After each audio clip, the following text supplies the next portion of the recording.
you didn't attend, so I was just running to check how things were and if there was a reason. Okay. Are you aware who made the appointment? Are you aware who requested the appointment? It was yourself, I think. Okay, it was myself. Yeah. So, all right. So, let me bring you up to date. I had to visit accident and emergency. As a matter of fact, I had to call 3 times before the ambulance came. Yeah, so I was in accident and emergency on Sunday. Yeah. And with all that was happening, trying to get home, I was disorientated. I got home, and after I got home, my neighbor started the foolishness again. So a parcel was delivered, and the ringing of the bells started again, because I don't know if I told you that they had stopped. But the ringing of the bell started again, and all I said, oh, yeah, the ringing of the bell started again, so there was another tirade. So I had to call the ambulance again. They came out, they checked me out. My pressure hadn't gone up too much. Yeah. So just to let you know, I was in accident and emergency on Sunday, and this goes back to other times when I have to call out the ambulance. I'm asking for whatever issues that is causing my high blood pressure to go up now the second time. And it was only when I got to the GP at the accident and emergency actually informed me how high my sugar level has been since 2022, and the fact that I was kicked out of my surgery, so I had to find another one, and all that's what happening. Yeah. For me, I made the decision because I was the one who made the appointment for the meeting, because I wanted to discuss the medication. The form that I got. I made the decision after everything was said and done. My health is priority. And for me, I've read the format for the document that you gave me for the medication. Okay. And for me, that's just a trap, an entrapment that's going to make it impossible for me to live my life how I've lived my life. I was here for over 10 years after the death of my mother when I reported, I wrote a letter. I don't know if you've had a time to flick through my book. And I reported to my former employers, I'm depressed, I'm slowly dying of torture. All my intellectual property has been taken. I found another thing I wrote about the state of my mental health. So I once more put on record, I did say to the person who I called to say I'll be updating your report and it will be used as a research paper. Sorry, can you say that again? I didn't quite catch that. I told somebody I spoke to that I'll be updating your report as a research paper, because over 10 years after the death of my mother and me struggling, and whatever I have put out there, had a whole website and stuff discussing matters from cradle to grave. So I'm putting on record, for your record, that your diagnosis is not me. It's my neighbor. It's my neighbor who needs help, so she don't murder me or damage me. I have a recording of her on Saturday, and that's the reason my blood pressure. She actually came from outside, so now she's no longer fearful of just keeping whatever she's doing inside. As I said, the camera was there to monitor my movement. She actually came outside. I was outside the premises, so thanks, but no thanks. I will not be taking your medication. I repeat, it's an entrapment to make me not able to function. Okay? I don't need anybody to point me in directions for social engagement or anything. Okay. If you check my record, you will see who I am and who I was. And I'll end by saying I was at something global entrepreneur, something to do with NatWest. I was invited by Blessings Motumba, and I met some people who will be able to, I can network with. Yeah. So I repeat, your medication, your office medication is entrapment to make me unable to function as I ought to. Where were all of these people?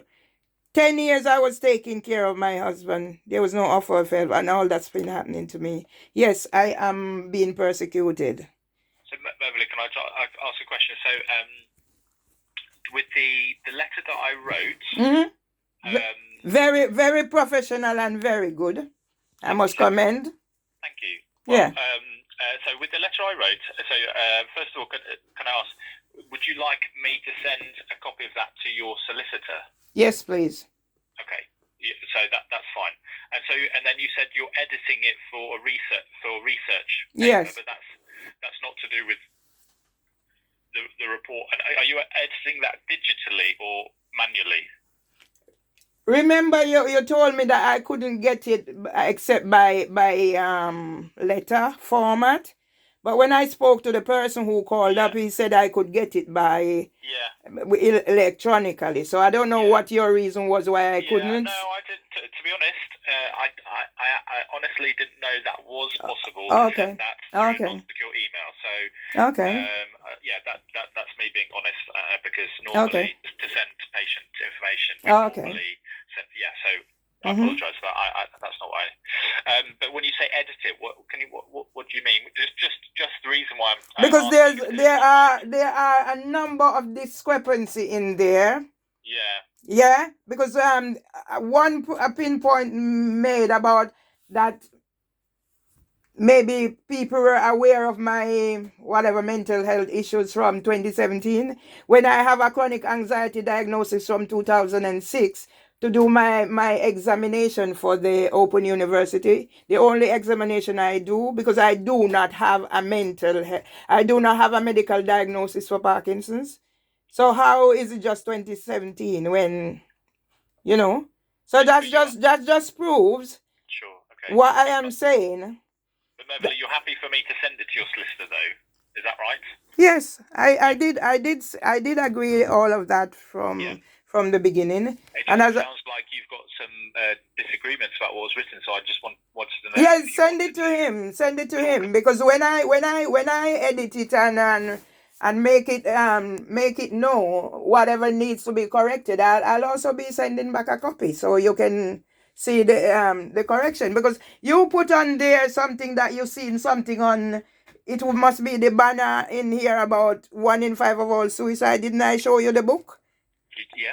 Didn't I show you the Impact Report 2016 book where it was, and I clarified that the suicide thing was being misconstrued? Yes. Okay. So just to let you know all of that. And thank you so much. As I said, the short space of time we've been together, you've done a fantastic job, but it could have been better. That's kind. I'm very happy to receive feedback. Yeah. I just want to ask you, Mervelee, though, because obviously, like I said, I wrote a letter, but I'm also very happy if you want to meet with me, and if you've got any factual disagreements. Okay, that would be great. That would be great. So obviously, when it comes to my opinion or something, then that's my opinion. But if there are factual parts of it that you don't think are correct, then I'm it's not that I don't think. Let's change the narrative that I know is not correct. Exactly, and I'm very happy to amend any mistakes that I've made. So, do you want to come in to see me to discuss that further, and maybe we can do that before I send it to your solicitor, just so that you're happy? Okay. Yeah, I could do that. Yeah. Okay. Because also we could talk about. I know you don't want to take medications. That's fine. You made that very clear. But we could also talk about whether you want to do any psychology with our team as well. Yeah, that would be preferable. Okay. Because what I read on the thingy there, I see things about Parkinson's, blah, blah, blah, blah, blah. Yeah. And for me, you're going to take a medication and then you're going to need it's like booster. I don't do drugs. I don't do anything. I don't do, yeah. So how about next Monday, so Monday the 18th? Are you able to come in then? I'm trying, do I have any appointment? I don't have any... Can't think of any appointment for the 18th. I'm trying to, because with my new GP, they don't give you a reminder when it's appointment. I don't have anything for the 18th, so... Should we say, is 2 o'clock okay? Yeah, okay. Okay. Would you like me to ask admin to send a confirmation letter? Yes, please. Yeah, okay. All right, perfect. So 2 o'clock on the 18th. I've put that in my diary. And I'll ask admin to send a letter. Okay. Okay, all right. See you then, Mervelee. Nice to speak with you. Okay. Okay, take care. Bye-bye. Yeah, you can have your private number to call me when you feel like, oh, we had an appointment and I didn't turn up. I don't need to be at your appointment. Yeah, that's why I'm recording everything.